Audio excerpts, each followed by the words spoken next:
nosso parâmetro quando a gente discute política pública na educação? Nosso parâmetro é o programa do partido. Ali estão os principais elementos da reforma educacional. A reforma da educação faz parte do programa, porque é uma reforma estrutural. E dentro da reforma da educação existem lá a defesa da escola pública, gratuita, de qualidade, social, a regulamentação da educação privada, ou seja, são as bandeiras que são a essência da luta do partido em qualquer instância.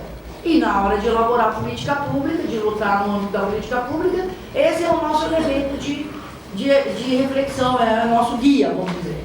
Então, quando a gente vai falar com um parlamentar nosso, para defender que no PNE se regulamente a educação privada, a gente vai defender o programa do partido. A correlação de forças lá pode até impedir que em determinado momento a gente consiga vitória, mas os nossos parlamentares têm que defender aquilo que o programa do partido diz, assim como as entidades que a gente dirige, porque nós vamos imprimir a nossa concepção. Né? Então esse tem sido o trabalho. Então eu fiz essa leitura também do PNE. Né? Então quando eu vou pegar a essência, qual foi o parâmetro? O parâmetro foi isso, o que houve de retrocesso ou de avanço no que diz respeito às bandeiras de reforma que a gente defende no âmbito da educação. Tá? Primeira questão, essa questão das conferências. Ele é um espaço político que a gente deve privilegiar ou não? Então, o que eu levanto aí é que ele é um espaço político privilegiado, porque ali você debate com os diferentes sujeitos no âmbito da educação uma concepção da educação.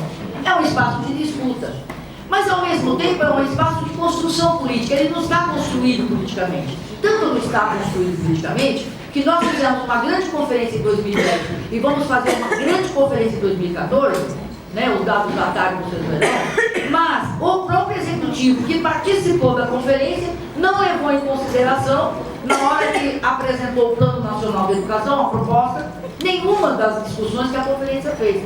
Tanto que o plano apresentado recebeu 3.900 emendas. Por outro lado, pelo fato dele ter recebido 3.900 emendas, mostrou que o espaço de construção da conferência estava vivo. Porque nós inviabilizamos completamente a proposta do Executivo por não ter respeitado a conferência. Tanto que a proposta do Executivo teve que ser feito um substitutivo. O relator não teve condições de emendar a proposta do Executivo. O Executivo teve ali uma boa mensagem. Qual mensagem, meu amigo? Houve uma conferência de educação. E as forças estão mobilizadas. Não é? Porque após a conferência, quando não houve o respeito, teve 3.900 emendas. O projeto que foi aprovado, o substitutivo, teve 440 emendas. E o projeto que foi aprovado, acatou das 440, 320. Ficaram outras emendas de fora. Ou seja, foi um projeto que foi trabalhado politicamente. Claro, no âmbito da correlação de força que a gente tem no Congresso Nacional. Mas ele foi avançando, do ponto de vista do trabalho político, de um espaço de conferência. Então, nós temos que fazer com que a conferência se transforme num espaço de referência. Mas isso é um trabalho político. Ou seja, depois que as conferências se realizam, e agora elas vão ser institucionalizadas a quase 4 anos, elas têm que se tornar a referência para qualquer proposta de projeto de lei. Mas isso é um trabalho político, que parte desde o início, desde convencer o executivo que participa disso, e que nós estamos fazendo esse trabalho. Mas, se nós formos ver, né, a proposta que foi aprovada na Câmara, ela tem problemas? Tem. Principalmente no que diz respeito à regulamentação da educação privada. Por quê? Porque nós sabemos que existe uma disputa público-privada no Brasil, que a rede privada atua politicamente e faz uma relação com o Estado brasileiro.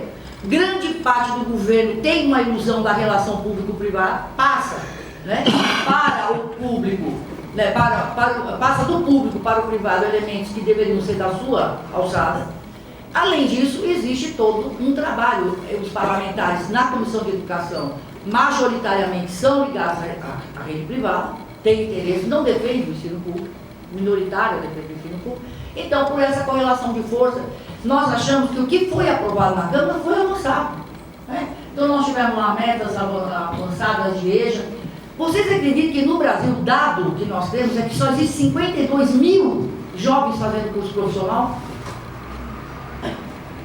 Geral, não digo de educação profissional, profissionalizante.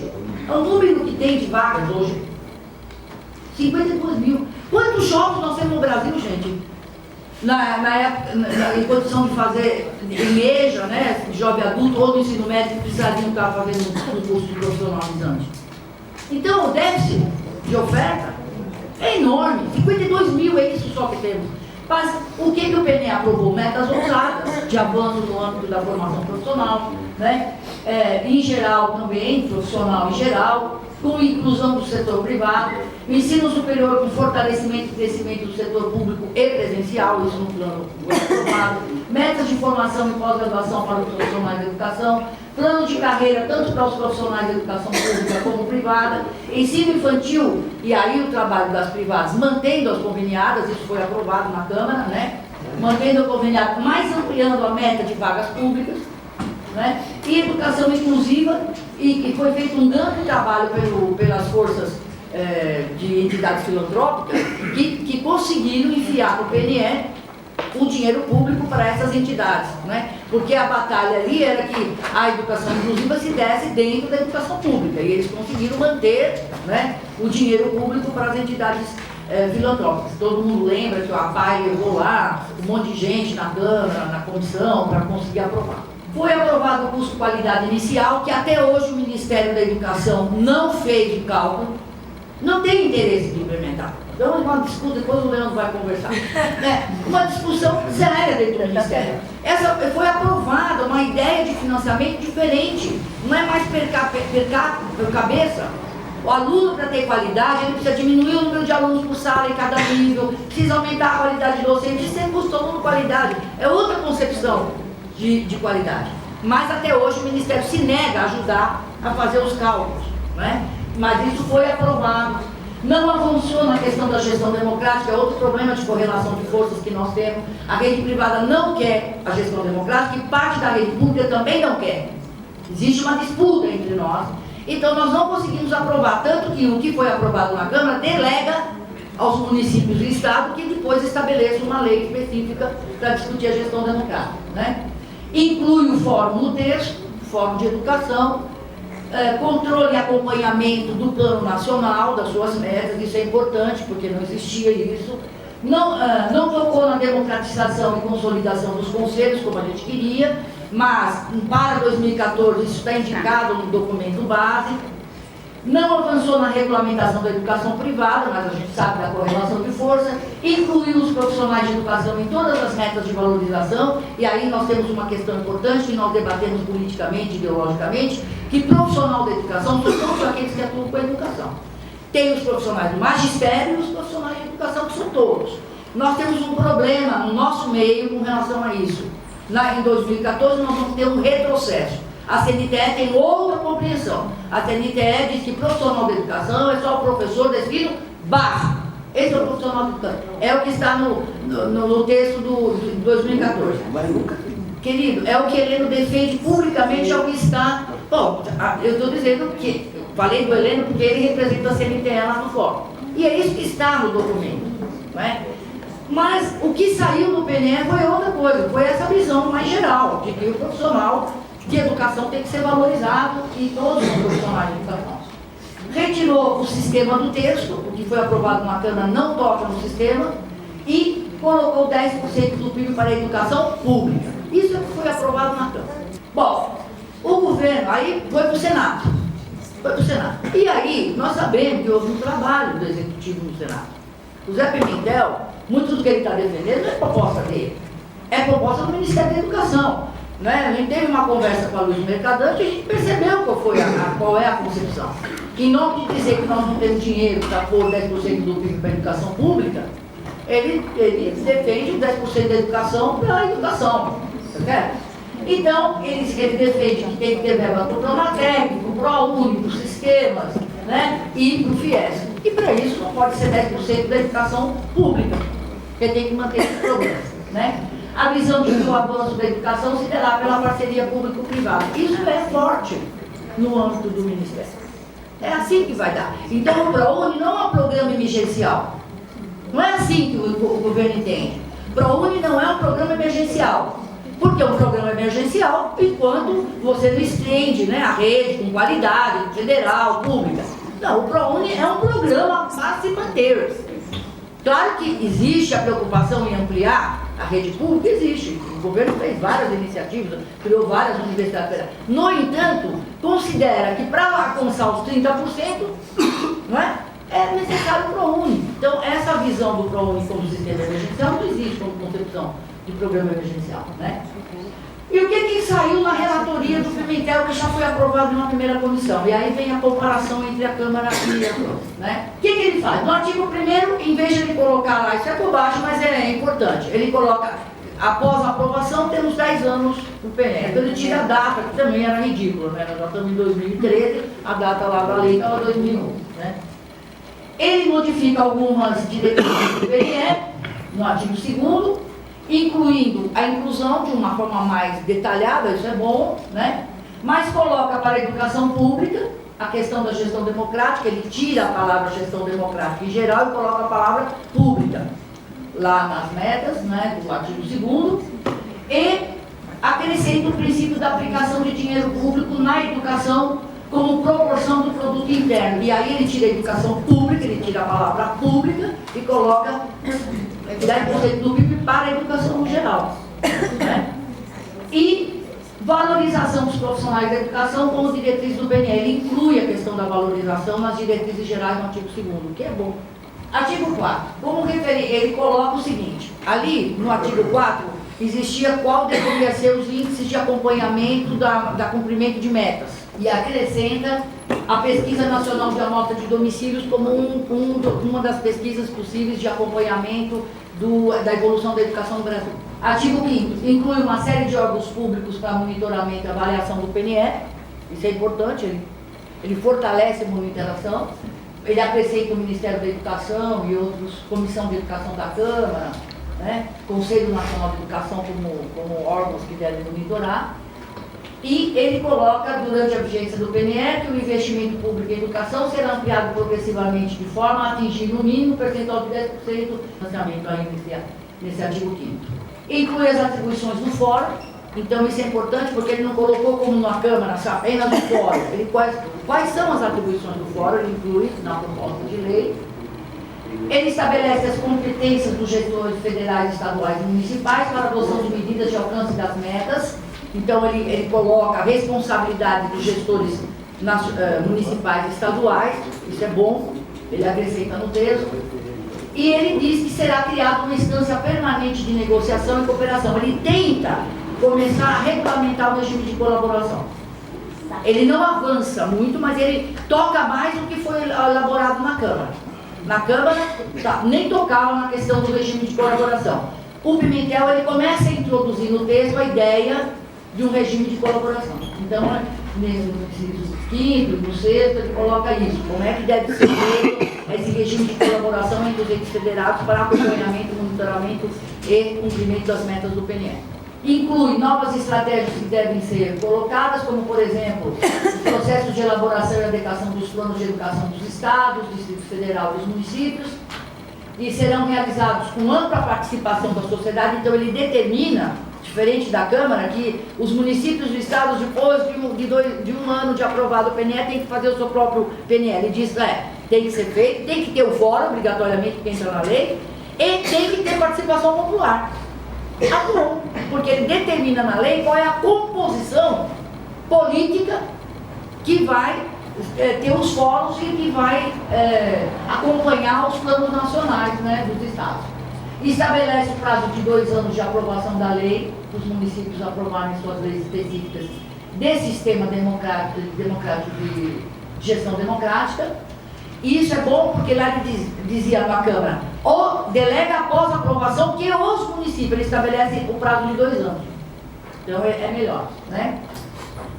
E ele muda o texto, mas mantém a ideia de que as dotações orçamentais devem respeitar as metas do PNE e os respectivos PNE dos estados e municípios. No artigo 11, ele modifica o texto, estabelecendo não mais o IDEB como referência, ele coloca no texto aquilo que o MEC está já fazendo, que que é a criação do Sistema Nacional de Avaliação da Educação Básica, que o RONC está com a atribuição de fazer isso. Então ele diz, o IDEB não deve ser mais o índice de referência de qualidade, o índice de referência deve ser o Sistema Nacional, que ele inclui no texto. Né? E o Sistema Nacional que ele coloca no texto é exatamente como funcionam os sinais. É a autoavaliação, é a avaliação do desempenho de alunos, é a avaliação institucional e de curso. Né? Então, de nível. Então ele repete como já os sinais, mais ou menos os sinais para a educação básica. E retira o IDEB. Ele inclui o prazo de 2 anos para a instituição do sistema. Então, veja, na Câmara, não houve correlação de força para votar o sistema já no plano. O Pimentel retoma, ele coloca que o sistema tem que ser aprovado e ele dá o prazo de 2 anos. Isso foi um avanço em relação ao que foi aprovado na Câmara. Né? Ele estabelece verbas públicas somente para o ensino.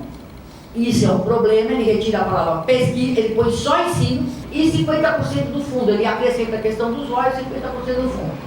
No artigo 17, ele retira, isso é interessante porque ele altera a LDB, né? Que a LDB diz que a verba é para pegar todo mundo lá que atua na educação, ele tira os inativos.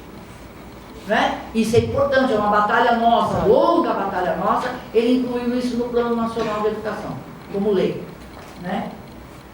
Aí as metas, e aí eu vou só falar rápido, gente, porque é autoexplicativo. Universalizar o atendimento de 4 a 5 anos, incluir 50%, ele modifica o texto em relação à melhoria da rede física, da creche, e aumenta o papel dos conveniados, é isso que ele faz. Bom, no meta 1.4, ele melhora retirando a ideia de estimular a concessão de entidade beneficente e coloca a ideia de estabelecer no primeiro ano consulta pública sobre a necessidade de demanda das creches, porque essa meta 1.4 colocava muito forte o papel das entidades beneficentes na educação infantil. Ele retira um pouco isso, não completamente. Né? Modifica completamente o texto sobre a formação continuada dos profissionais do magistério para a elaboração de um Programa Nacional de Construção e Reestruturação de Escolas. E mantém a ideia depois em outra meta. Ele retira, né, a formação de professores de pós-graduação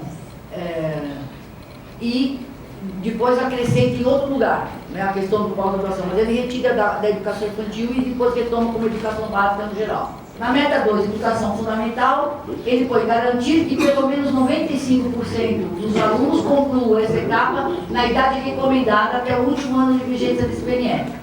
E promover a busca ativa de crianças e adolescentes fora da escola em parceria com órgãos públicos de assistência social, saúde, proteção à infância, adolescente e juventude. Ou seja, ele inclui no PNE essa relação que deve existir, né? Não é só um problema da educação, no caso da educação fundamental. Modifica o texto que tratava de formação de professores para a educação no campo e depois ele vai falar sobre formação de todo mundo junto lá num outro momento. Ele falava em universalizar a rede de banda larga, ele retira isso do texto e não retoma em nenhum outro lugar.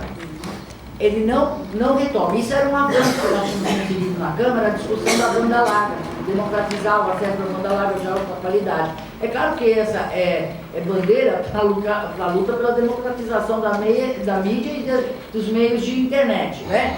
Mas a gente conseguiu enfiar lá. Ele retirou. É claro que a justificativa dele é que não é lugar, mas ele tirou. E não retoma em nenhum outro lugar.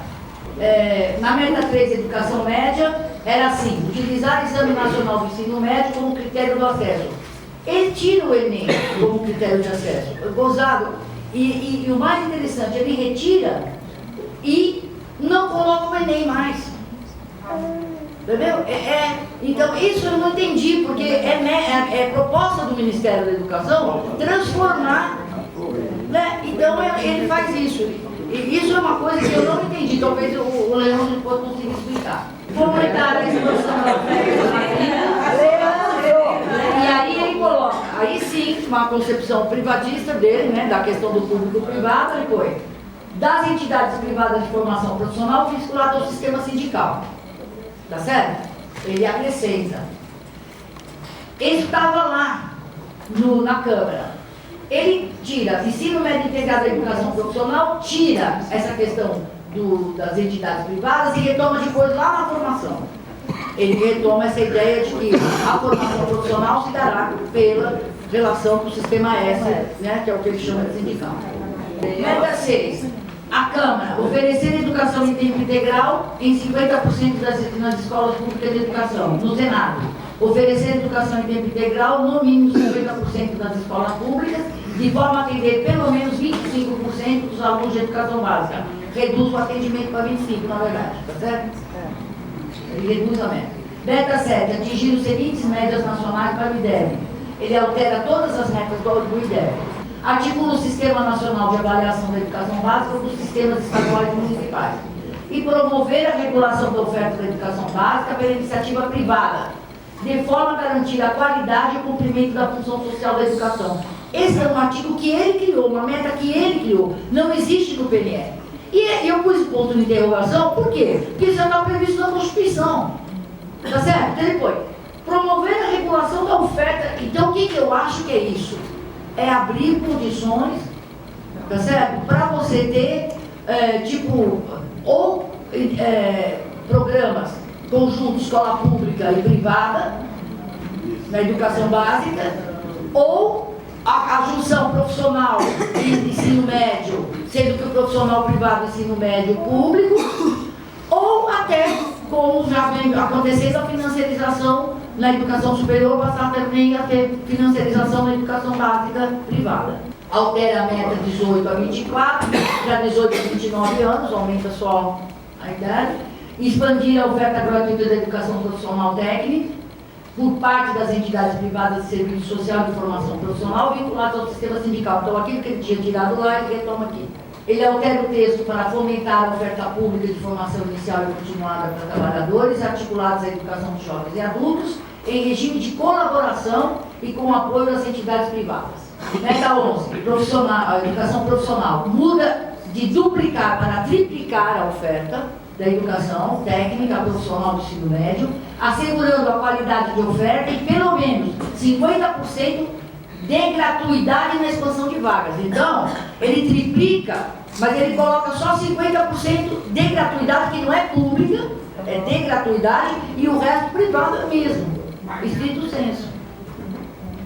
Expandir a oferta de financiamento estudantil à educação profissional e técnica de nível médio oferecida em instituições privadas. Então ele cria o FIES do ensino médio. Ele criou o FIES. Então veja que ele amplia a educação profissional para a educação privada e cria o FIES. Ora. Já tem no Pronatel. Já tem no Pronatel. Não, o Pronatel, mas veja, aqui não é Pronatel. Aqui é pior. Pronatel é um programa, então o cara tem que fazer parte do programa. O que está escrito aí, claro que parte é o Pronatec, mas uma escola que não faça parte do programa pode pedir o FIES. É isso que eu estou falando. Ele é o FIES. Então, claro que entra, mas o que ele escreveu aí é mais amplo. Você foi aprovado dentro do nível do Pronatec. Institucional do sistema de avaliação de qualidade da educação profissional técnica. Então ele cria também a ideia de ter um sistema de avaliação da educação técnica. Meta 12. Educação superior na Câmara é elevar a taxa bruta de matrícula na educação superior para 50% e a taxa líquida para 33% da população de 18 a 24 anos, assegurando a paridade de oferta. O que ele mudou? Elevar a taxa bruta de matrícula na educação superior para 50% e a taxa líquida para 33% da população de 18 a 27 anos, com qualidade de oferta assegurada gratuidade para pelo menos 40%. Então ele tirou aí a ideia da expansão da rede pública. Ele muda a meta consideravelmente porque ele põe gratuidade. Né? Ampliar as políticas de inclusão de assistência estudantil dirigidas aos estudantes de instituições públicas, bolsistas de instituições privadas, e isso é novo, tá certo? Que é a questão da assistência estudantil também aos alunos da educação privada, que aí depois a UNE pode se manifestar. Eu acho que é um avanço, eu acho que a gente tem isso como bandeira, não é? Porque assistência estudantil, principalmente para o aluno ProUni, é um problema. Tá? Altera o texto incorporando assistência estudantil para bolsistas de instituição privada. Bom, pode ir. Expandir o FIES e dispensar progressivamente a exigência de fiador. Né? Então ele colocou isso dentro do PNE, que é para expandir o FIES e expandir progressivamente, ou seja, é fazer com que realmente o FIES venha a ajudar a educação privada. Bom, instituir a avaliação quinquenal de relevância da oportunidade de curso oferecido pela educação superior pública. Isso é novo. Que é o seguinte, hoje você oferta o que você quer, aquilo que está dando no mercado. Na rede privada, pelo menos, é isso. E cria muitos cursos sequenciais, cursos de todos os tipos. O que ele está criando? Ele está criando um banco de avaliação da oportunidade de oferta, que era aquela discussão que a gente fazia sobre o caráter social, sobre o papel social dos cursos de graduação em um determinado local, se tem ou não. Então ele cria isso de forma bem genérica. Consolidar o processo seletivo nacional e regional para acesso à educação superior como forma de superar exames vestibulares isolados. Mas não fala do Enem, tá certo? Ele fala criar. Vestibular mecanismo para ocupar as vagas ociosas em cada período letivo da educação superior pública. Não fala das vagas ociosas da educação privada. Mas, enfim, pelo menos fala da educação pública. Reestruturar com ênfase na melhoria de prazo, qualidade de decisão, no prazo de 2 anos, os procedimentos adotados na área de avaliação, regulação e supervisão, em relação aos processos de autorização. Então, veja, ele coloca no PNE que o MEC tem 2 anos para dar cabo dos processos de regulação, que nós sabemos que o MEC não tem, está criando um insight exatamente para isso, né? Para dar conta de fazer isso. Então ele coloca dentro do PNE. Substituir o Exame Nacional de Desempenho dos Estudantes, o ENAD, aplicado ao final do primeiro ano, pelo Enem. Então ele muda o caráter do Enem. O Enem passa a ser também a avaliação dos sinais para o aluno do primeiro ano. Ou seja, não vai ter exame para o aluno do primeiro ano, ingressante. Ele vai pegar a nota que o aluno teve no Enem e depois vai comparar com o último ano. Elevar gradualmente a taxa de inclusão média dos cursos de graduação presencial nas universidades públicas, de modo a atingir 90% e nas instituições privadas, 75% em 2020. Né? Então, veja, ele está dizendo o seguinte, ele está trabalhando aqui com a evasão. Ele quer diminuir a evasão, chegando a 90% na escola pública de concluintes e 75% na escola privada. Né? E aí ele põe a meta lá que ele estabeleceu. Isso é novo, não tinha no outro PNE. Implementar no prazo de 1 ano de vigência dessa lei, Política Nacional de Formação Continuada para os profissionais de educação educação de outros segmentos que não o magistério. Isso também ele inclui, é novo, em relação ao que tinha no PNE aprovado. Aumenta de 50% para 80% dos professores de educação básica com graduação estrito lato sensu, amplia a oferta de bolsas de estudo para a pós-graduação dos profissionais e demais profissionais de educação básica, inclui os outros profissionais de educação além do magistério, melhorou a meta 17, valorizar os profissionais do magistério da rede pública de educação básica, de forma a equiparar seu rendimento médio aos demais profissionais com escolaridade equivalente, até o final do 6º ano. Porque, veja, o PNE falava muito genérico que foi aprovado na Câmara. Né? Falava em média. Ele diz, não, tem que equiparar no 6º ano de vigência. Não pode ter um engenheiro ganhando X e um professor ganhando Y. Todos têm graduação, tem que ganhar a mesma coisa. Então, ele melhora. E cria um fórum de acompanhamento dessa meta, que também é muito bom. Ele cria um fórum de acompanhamento. Ampliar a assistência financeira da União para os entes federados, então ele cria.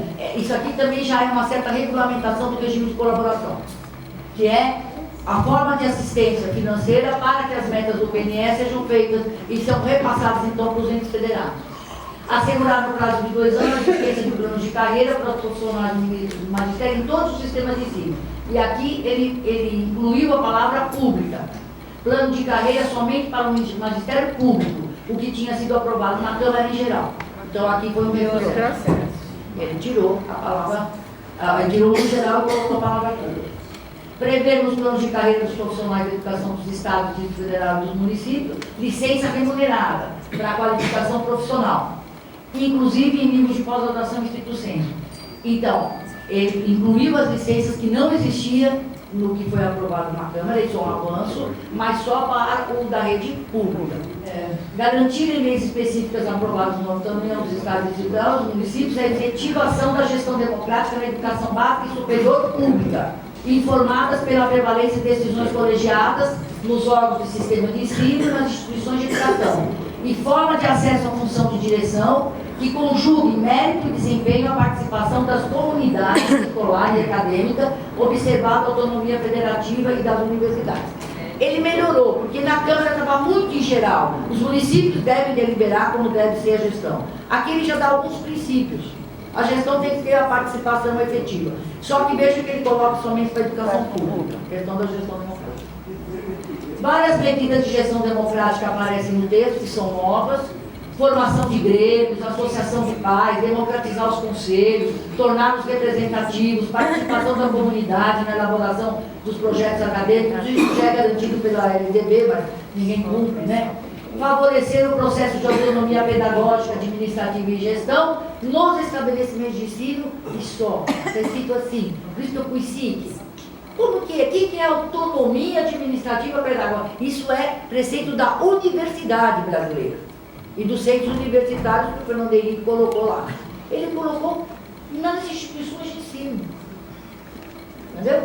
Então, nós temos que avaliar com o pessoal da pública o que representa você ter no âmbito do ensino básico, autonomia e gestão do ensino básico.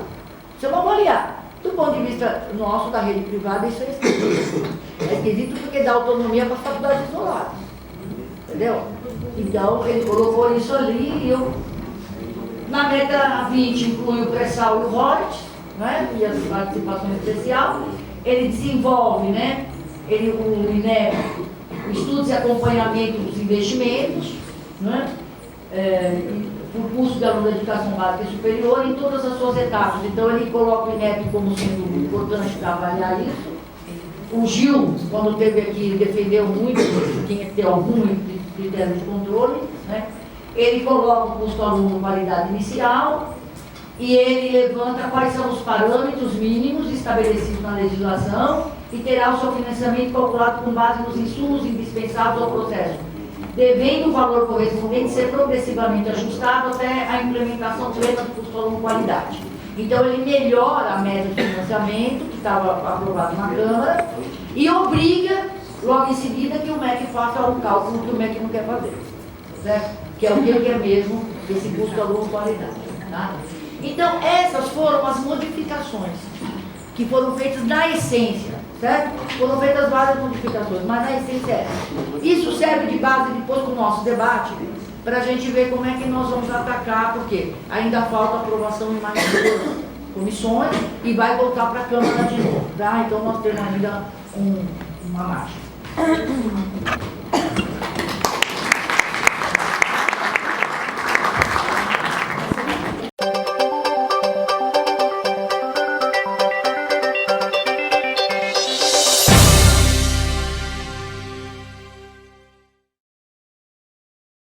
A aprovação do PNE na Câmara, né, ela se caracterizou por um ambiente de forte pressão sobre a Comissão de Educação. Né? Quem viu os vídeos na internet, né, percebe ali que grande parte do que passou, né, e foi aprovado meio que na marra, né? Um destaque de uma presença muito forte da UNE e da UFES nesse processo. Né? Então, acho que foi um cenário muito diferente do cenário do início da tramitação do PNE no Senado. Né? No Senado, o MEC tentou se reposicionar, e tentou, na verdade, fazer ajustes de acordo com o que o governo acha que é importante ajustar no PNE. Algumas coisas que enfim, sob a ótica do governo, são difíceis de serem realizadas, mas que é papel do movimento social, de fato, pressionar e tentar trazer o PNE para uma agenda mais avançada, né? Então, agora o Senado é uma conjuntura muito mais difícil, né? Assim, o Senado Federal, primeiro pelas características do Senado, né? Que é uma casa mais conservadora, né? Você tem um ambiente menos suscetível às pressões, né? É mais fechado, o Senado é mais fechado. Quem já fez luta no Senado sabe disso bem, né? E com um detalhe, né? Na Comissão de Educação já está designado um relator, né? Antes de chegar à comissão já está porque a Comissão de Educação é presidida pelo PSDB e a oposição tem uma força muito grande dentro da Comissão de Educação, né? E o Álvaro Dias é o relator designado para fazer a discussão do PNE na Comissão de Educação. Então, o cenário que se avizinha no Senado é um cenário muito mais difícil, né? Mas, então, o esforço que o Ministério da Educação fez foi já na primeira comissão, que é uma comissão presidida pelo Lindbergh e que tinha um relator, que era o Pimentel, que era do PT, tentar, naquele espaço, avançar o máximo possível das posições do Ministério.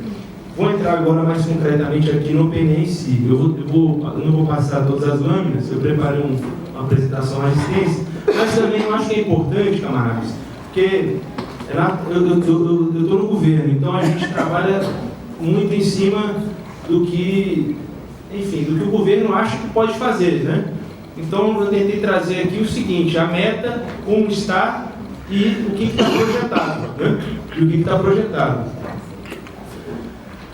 Eu vou pular algumas metas. Mas dizer também o seguinte: o governo já vem atuando, o Ministério da Educação. Primeiro, dizer que o Ministério da Educação tem todo o interesse do mundo em aprovar o PNE, né? É uma prioridade do Ministério da Educação. E segundo, que a agenda do Ministério da Educação hoje, ela já é construída em cima do PNE, mesmo não estando aprovado, né?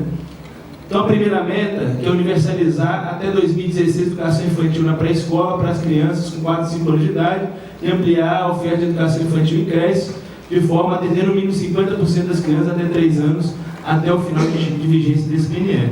Então, eu acho que é importante essa linha para a gente perceber o seguinte, né? O que era 2001, né? E 2011, o que avançou, né? 55%, no caso de 4 a 5 anos, e 0 a 3 anos, 10,6%. Ou seja, 2001, nós não tínhamos quase ninguém, né? Quase ninguém em creche ou escola. E 2011, um avanço já significativo e apontando ainda para um avanço maior, 96%, 50%. Então, eu acho que é importante a gente ir visualizando isso para entender o esforço que é isso. Não é uma coisa, né, que é tão simples, né? Ou seja, a educação infantil avançou muito, né? Brasil Carinhoso, né? Incluiu 2,8 milhões de crianças, né? Reduziu o sistema progresso total a 40%, e a comparação com os países, a comparação com os países mais ricos, ou os 20% mais ricos e 20% mais pobres, né? Ensino fundamental, universalizar o ensino fundamental de 9 anos para toda a população de 6 a 14 anos e garantir que pelo menos 95% dos alunos concluam a etapa na idade recomendada até o último ano de vigência desse PNE. O Ministério da Educação lançou agora o Pacto Nacional pela Alfabetização na idade certa, além de várias outras políticas direcionadas a esse público, né? Mas percebam 2007 o que era, né? O que nós chegamos em 2011 e o que está projetado na meta, né? 96, ou seja, também um esforço grande, né? Universalizar até 2016 o atendimento escolar para toda a população de 15 a 17 anos e elevar até o final do período de vigência do PNE a taxa líquida de matrículas do ensino médio, né?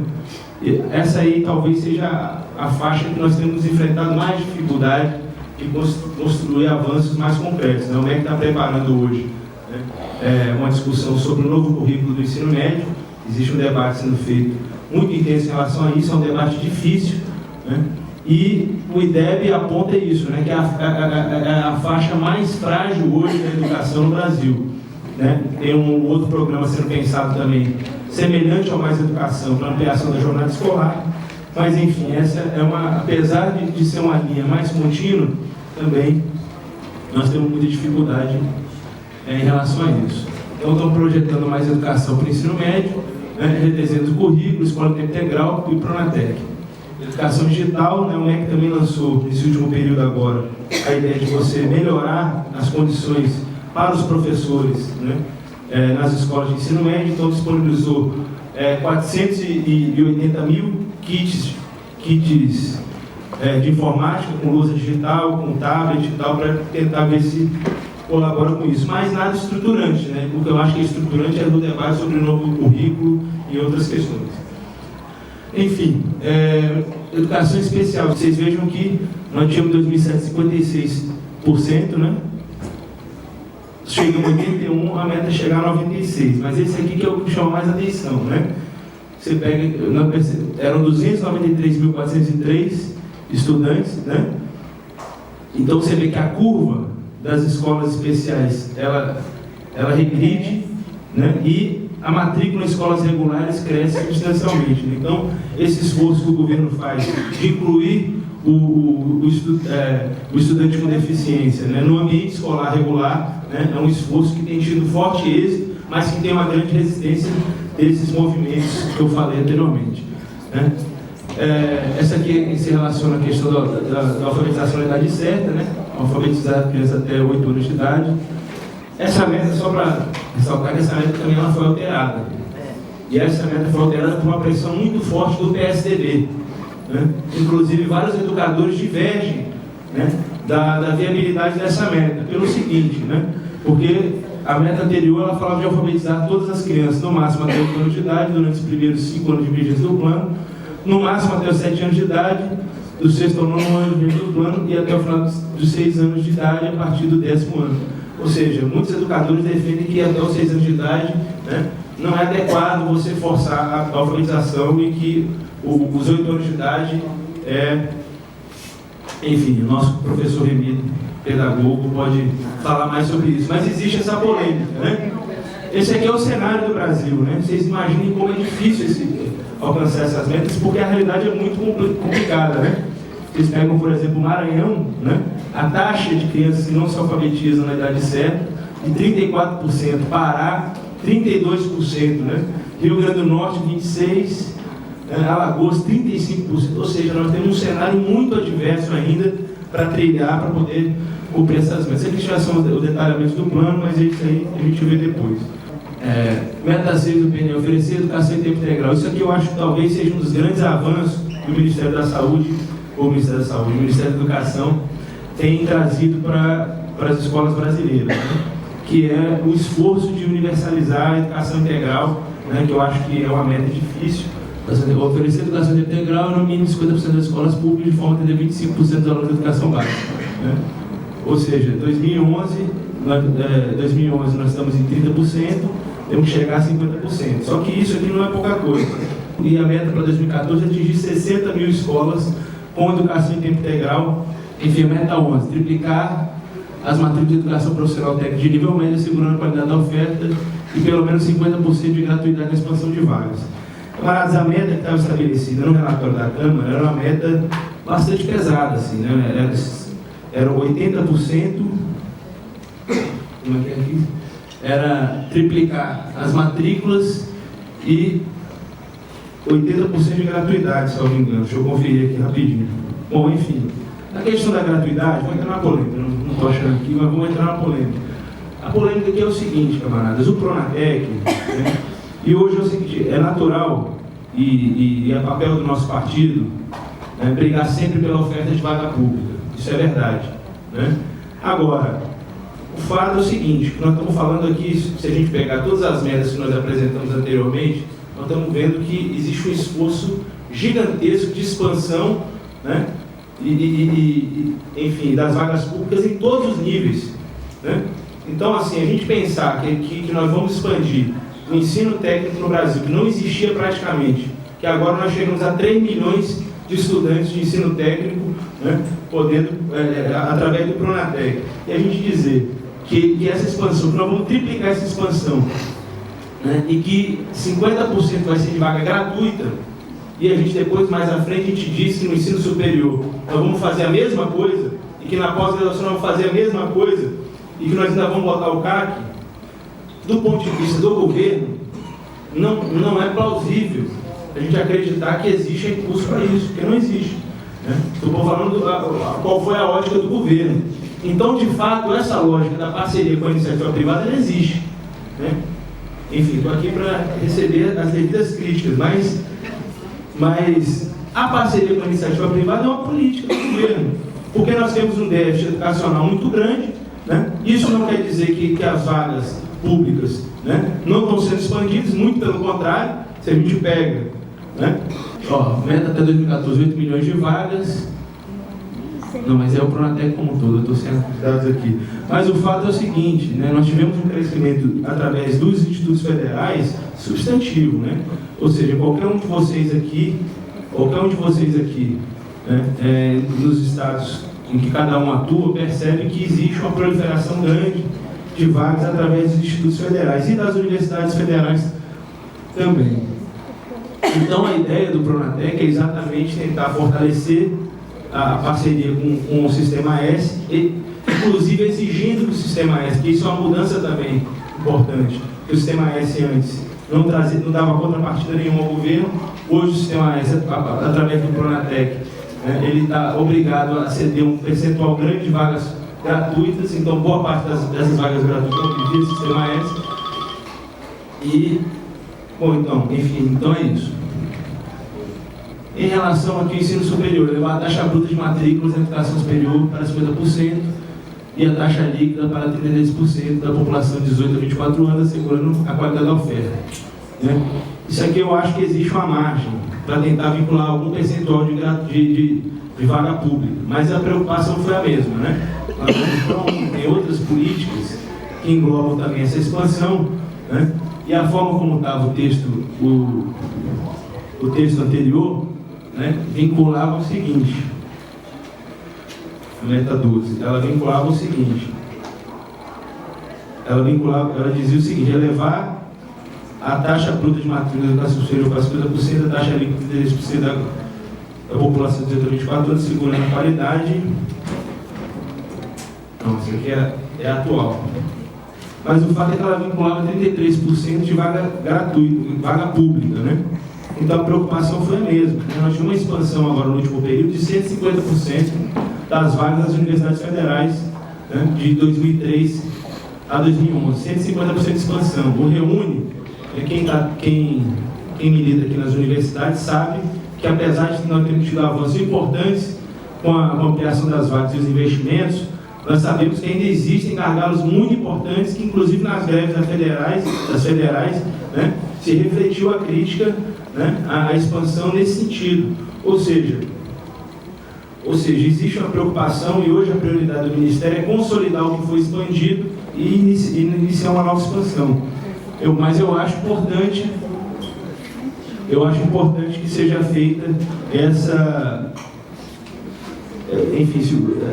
emenda que possa assegurar no texto algum percentual de expansão da vaga pública. Mas o espírito do Ministério da Educação na discussão foi nesse sentido, né? Não considerar essa expansão somente a partir da vaga pública. Aqui também tem essa questão da expansão do ensino superior, mas de fato a gente percebe que a iniciativa privada, no período ao amarelinho, a iniciativa privada, mesmo no período Lula e Dilma, né, o que predomina é a expansão da iniciativa privada. Isso é fato, isso é verdade. Portanto, eu acho que é importante ter essa vinculação de alguma meta, né? Eu não sei se na forma como estava. A forma como estava, nós estávamos dizendo que nós íamos duplicar, nós íamos dobrar o que existe hoje, que são 1 milhão de vagas nas universidades federais, né? Isso eu não sei se é viável. Mas, enfim, estou falando do ponto de vista do governo, tendo em vista o que foi o Reúne, né? A expansão do Reúne foi de 50% e já teve as dificuldades que teve. O MEC tem se esforçado também para tentar direcionar essa expansão e responder algumas demandas fortes as deficiências que nós temos hoje, né, com foco nessa área de engenharia, tecnologias, matemática, física e química, que nós temos estagnação, né, do percentual de matrículas muito baixo e dificuldade de crescimento, mas que é reflexo também da remuneração baixa que nós temos dos docentes hoje, né, enfim, no sistema de ensino. Esse é um nó também que a gente não consegue desatar e que eu acho que talvez seja uma das grandes questões que o partido precisa se debruçar e como corrigir isso, né? É uma dificuldade grande nesse sentido. As engenharias, um forte estímulo às engenharias, né? Quase todos os programas hoje do Ministério da Educação no ensino superior trabalham nesse sentido, e o esforço em relação à área de medicina, né? Essa também é uma prioridade do Ministério da Educação, que é formar mais médicos, né? Isso é um embate muito difícil com o Conselho Federal de Medicina, que tem uma posição, na minha opinião, conservadora, né? Que atrela o debate de qualidade, que é verdadeiro, mas trabalha no sentido de não permitir a expansão de novas vagas. O MEC está trabalhando numa nova metodologia agora, que vai ser a expansão através de editais, né?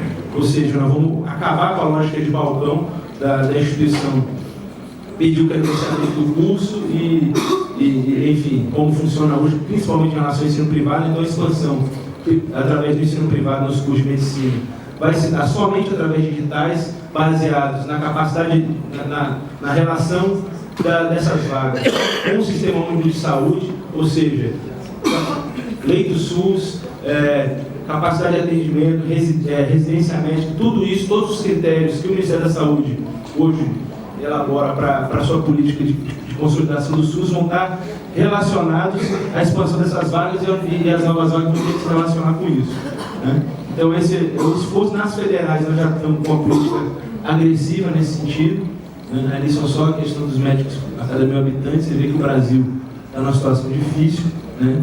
Estamos atrás de quase todo mundo, né? Bom, em relação ao orçamento do Ministério, né? Aqui também é uma outra polêmica que é importante a gente discutir aqui, que eu acho que avançou em relação ao texto da Câmara, que é em relação ao percentual do PIB. Esse é o cenário hoje de recursos do Ministério da Educação, né? Estamos em 90 bilhões. E aqui, em relação ao investimento público em educação, né? Que é a grande polêmica dos 10%. Né? Eu acho que avançou quando a meta intermediária retornou ao texto, né? Acho que foi importante conquista, né? Ter a meta intermediária de 7% no texto do PNE. Agora, essa é a grande polêmica. O que vai ser contabilizado nos 10% do PIB? Né? Hoje, dos 10% do PIB para o Brasil atingir os 10% do PIB só com investimento público, significa que nós temos que aumentar 200 bilhões a mais de recursos para poder atingir os 10% do PIB. Então, a polêmica, e a Madalena acompanhou isso na reunião da CONTEE com o ministro, que eu também acompanhei, a Madalena, inclusive, pontuou essas questões. A solução que nós encontramos, primeiro, nós achamos importante que seja levado em consideração programas que hoje têm uma expressão grande do cenário educacional brasileiro, né? Que são Ciência Sem Fronteiras, ProUni, FIES e diversos outros programas. O acordo que nós conseguimos construir, né, com várias entidades, inclusive do movimento social, que toparam isso, né? É importante dizer isso, que a CNTE, a campanha nacional, nós sentamos com todas essas entidades, elas concordaram com esse texto, né, a Undime e diversas outras entidades, foi da gente construir a redação que ficou aqui no artigo 5º, né, do PNE, que define exatamente quais são os limites e o que vai ser contabilizado. Não é a farra do boi, não é vale tudo, né? Qualquer recurso privado vale dentro do PNE, mas estabelecer quais são as áreas que vão poder também ser contabilizadas para que possa ser levado em consideração no cálculo dos 10% do PIB. A única polêmica principal que fica é em relação ao artigo 213 da Constituição. Por quê? Porque no texto aqui, do artigo 213, diz o seguinte, camaradas: os recursos públicos serão destinados às escolas públicas, podendo ser dirigidos às escolas comunitárias, confessionais ou filantrópicas definidas em lei, que comprovem finalidade não lucrativa e apliquem seus assistentes financeiros em educação. 2. Assegurem a destinação do seu patrimônio a outra escola comunitária, filantrópica ou confessional ou ao poder público no caso de encerramento de atividades. Parágrafo 1º. Os recursos que tratam desse artigo poderão ser destinados a bolsas de estudos para ensino fundamental e médio na forma de lei para os que demonstrarem suficiência de recursos quando houver falta de vagas e cursos regulares da rede pública na localidade de residência do educando, ficando o poder público obrigado a investir prioritariamente na expansão de sua rede na localidade. Aqui eu acho que abre a janela. Né? Aqui eu acho que de fato abre a janela e vale a pena, talvez, o partido trabalhar no sentido de alterar isso, de retirar a referência ao artigo 203 da Constituição, né? ou porque essa questão do artigo 213 entrou em função das creches, né? Que hoje a realidade das creches na maior parte do país, né, elas se dão através de instituições filantrópicas, confessionais, né? Enfim. É dessa forma que hoje a expansão de vagas nas creches tem se dado, né? Porém, a referência ao artigo 213, descontextualizada, pode abrir uma janela para que tudo possa entrar, né? Na prática, inclusive, compra de vagas no ensino médio, privado, enfim, na escola de voucher e todas essas outras coisas. Eu acho que essa batalha do PNE, ela vive uma nova etapa, né? Eu acho que, e o que o Adalberto falou aqui no início, né, do nosso trabalho, sobre o momento que nós estamos vivendo, eu acho que tudo hoje, né, tudo na Câmara Federal, tudo na política hoje no Brasil está em movimento, né? Está tudo em movimento, né? E a crise, ela traz riscos e oportunidades, né? A crise traz riscos e oportunidades. Ninguém imaginava que nós pudéssemos votar os royalties, né, na semana passada. De uma hora para outra, entrou na pauta, vamos e vamos aprovar os royalties. Eu briguei com a Flavinha, porque eu estou governista demais, né, Flavinha? Discutimos lá, nós chegamos a um acordo e conseguimos, enfim, a Uni cumpriu um papel decisivo. Aliás, a avaliação do próprio governo, né, da SRI, é de que a Uni desequilibrou o jogo ali no plenário e conseguiu garantir que fosse aprovado o Fundo Social como foi, né? Ou seja, eu acho, camaradas, que existe uma nova conjuntura, que nos traz grandes possibilidades. Agora, o que o partido precisa fazer, né?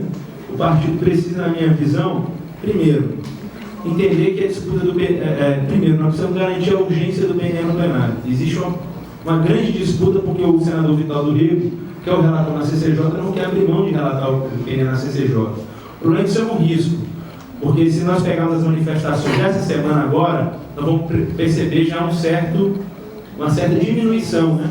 Muita quantidade de manifestação, mas nós não estamos vendo mais 1 milhão de pessoas na rua, né? Ou seja, existe o clima vai se tranquilizando. Resolveu a PEC 37, então a faixa já sai desse negócio, né? Uma mais corporativa sai desse negócio, né? Apontou a reforma política, aprovou os votos. Eu acho, na minha visão, e com o fim da Copa das Confederações, na minha visão, nós temos poucas semanas aí de grandes mobilizações. Acho que nós deveríamos tentar concentrar os esforços, essa semana agora, inclusive, em garantir a urgência constitucional do PNE para ir direto para o plenário, né? E concentrar esforços em poucas coisas. Porque o texto do PNE, camaradas, é um texto muito complexo, né? É um texto, não é à toa que ele está tramitando há tanto tempo e teve 3.000 e tantas emendas. Porque são muitos interesses que estão em torno do PNE. Então, uma guerra encarniçada em relação ao que vai sair do PNE. Então, a minha visão, camaradas, é que nós deveríamos tentar concentrar os esforços em algumas questões que são fundamentais, né? Eu elencaria duas principais, que é em relação aos 10% do PIB e em relação aos royalties. Camaradas, tudo que existe no PNE é muito importante, eu não tenho a menor dúvida disso, mas o que é concreto do PNE, o que vai trazer conquista efetiva, que é recurso, que é vinculação de recurso público, são os 10% e os royalties, né? As metas aqui são metas, e, né, o governo vai trabalhar, e é bom que tem, né, mas que eu não sei se todas elas serão efetivadas. O que é fato concreto, o que você vai ter? Vai dizer assim, ó, isso vai para a educação, isso aqui é dinheiro para a educação, é recurso para a educação. Isso aqui vai mexer de fato aqui, são os 10% e os royalties. Então, acho que nós deveríamos concentrar todos os esforços. O PNE traz a possibilidade de corrigir, por exemplo, o que aconteceu em relação ao projeto dos royalties aprovado na Câmara, que foi a destinação de um percentual grande para a saúde, que, na minha opinião, desvirtua a essência da proposta, que é concentrar todos os esforços nesse sentido e garantir os recursos para a educação. Enfim, eu acho que o texto, apesar de ter alguns problemas que eu acho que podem ser enfrentados pontualmente, né, em relação à vinculação na educação superior ali, de algum percentual de expansão pública, né, em relação a essas são pequenas alterações que podem ser feitas, mas acho que o partido precisa concentrar todos os esforços para garantir os royalties. Quem estava no plenário da Câmara viu a dificuldade que foi avançar, mesmo com a crise, com a pressão que existia, né, avançar os royalties é muito difícil. E em relação aos 10% do PIB, eu acho que também é outra questão que merece nossa atenção. Por último, o governo tem aqui, entre camaradas, né, vou dizer para vocês, nós temos uma grande polêmica em relação ao PNE, que é em relação ao CAC, né? Essa daí talvez seja a agenda do governo, de alteração do PNE agora, é em relação ao CAC. né? E aí eu queria, inclusive, só para concluir, que eu já estou falando há muito tempo, ponderar algumas questões em relação ao CAC. Primeiro, nós temos que entender que o CAC ele é a substituição do Fundeb.